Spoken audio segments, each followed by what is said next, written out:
Les impressions, c'est que c'est une voiture qui sort de l'ordinaire, c'est clair. Ça explique, c'est une course un petit peu à part où la réglementation est très libre.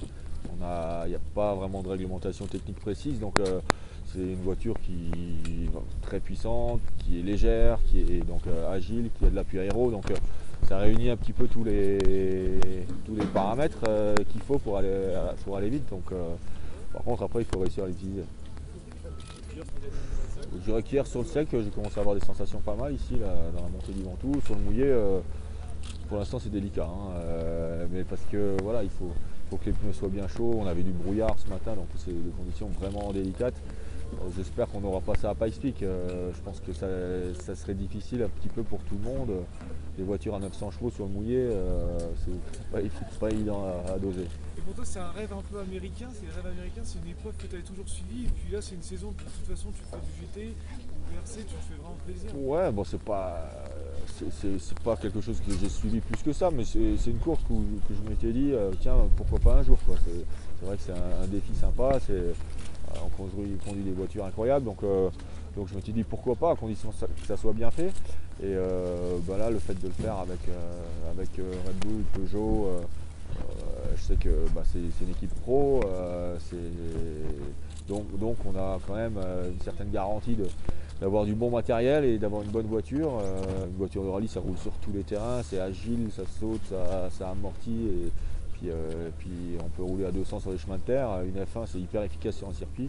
Là, c'est plus, je dirais, les performances en accélération, etc. d'une F1, c'est sûrement plus proche d'une F1 que d'une voiture de rallye. Par contre, on doit rouler sur une route, qui n'est pas un chemin de terre, mais qui est quand même une route. Donc voilà, c'est des voitures très spécifiques, et là on essaye d'avoir la voiture la plus performante pour rouler sur une route asphalte. Ton rôle de nouvel ambassadeur pour la 208, parce que c'est un nouveau chiffre pour Peugeot, c'est forcément formidable pour pourquoi pas vendre beaucoup de voitures après Pikes Peak. Ouais, j'en sais rien, je suis pas ambassadeur Peugeot, hein. Je fais pas explique avec Peugeot, je suis ambassadeur Citroën. Donc après, forcément, je pense que les marques, quand elles font de la compétition, c'est pour essayer de vendre des voitures après. Donc voilà, en tout cas, c'est surtout le défi qui me plaisait. Et l'objectif, en tout cas, c'est gagner et battre le record.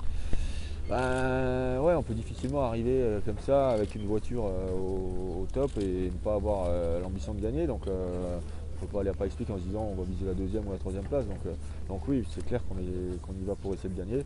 Maintenant, il faut être conscient qu'il y a du niveau. Quand on discute avec des gars comme Dero, etc., qui l'ont fait, il dit la première fois c'est très dur, il faut prendre de l'expérience. Nous on arrive sans expérience, l'équipe aussi. Donc en tout cas, on essaie de se préparer et de faire au mieux, on verra bien.